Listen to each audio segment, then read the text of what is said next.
প্রতিদিনের সকালটা কার কেমনভাবে কাটে আমি জানি না, কিন্তু আমার প্রত্যেকটা সকাল যেন এক একটা জীবনের সঙ্গে লড়াই। সকালে উঠেই ঘুম থেকে কোনো রকমের রেস্ট নেই, উঠেই ঝটপট করে নিতে হয় সংসারের সমস্ত কাজ, যেন আমার কোনো ছুটি নেই। তো দেখো বন্ধুরা, প্রত্যেক দিন তো মন ভালো থাকে না, এক একদিন মনে হয় একটুখানি যদি রেস্ট নিতে পারতাম, তো ঘুরে যদি আরেকটুখানি শুয়ে থাকতে পারতাম। তো এমন হয় না, রোজ টাইমের মধ্যে আমাকে উঠেই সবার আগে রান্নাবান্না কমপ্লিট করে নিতে হয়, ছেলে মেয়েদের খাবার দাবারের ব্যবস্থা করতে হয়।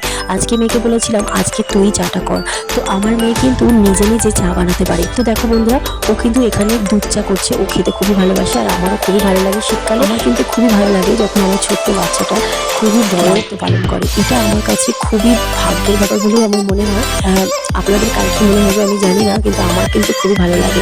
বন্ধুরা, সংসারের সমস্ত কাজ আমি ক্যামেরায় রেকর্ড করে তুলতে পারি না, কিন্তু হ্যাঁ, আমি আমার ছেলের সঙ্গে কাটানো মিষ্টি মিষ্টি মুহূর্তগুলো ক্যামেরায় সারা জীবন বন্ধ করে রাখতে চাই। বন্ধুরা, আমার ভালো লাগে আমার ছেলেমেয়ের সঙ্গে সময় কাটাতে, প্রত্যেকটা সেকেন্ড প্রত্যেকটা মুহূর্ত ওদের সঙ্গে কাটাতে।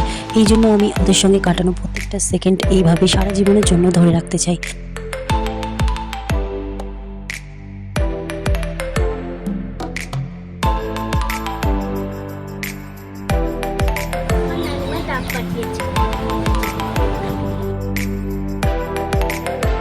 বন্ধুরা, আমি এখন ডাবের পানি খাবো আর শ্বাস খাবো, শ্বাস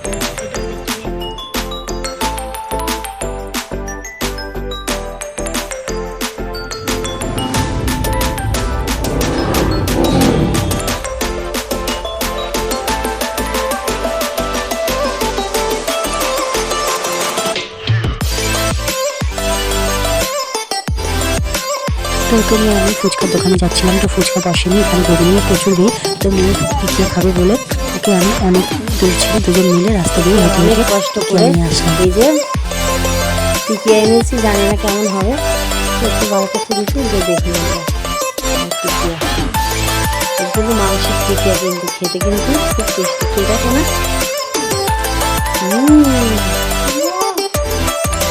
তো বন্ধুরা দেখো, এখানে আমার ছেলে নিজের হাতে পেন্টিং করছিল। বন্ধুরা, ভিডিওটা কেমন লেগেছে অবশ্যই কিন্তু জানাবেন।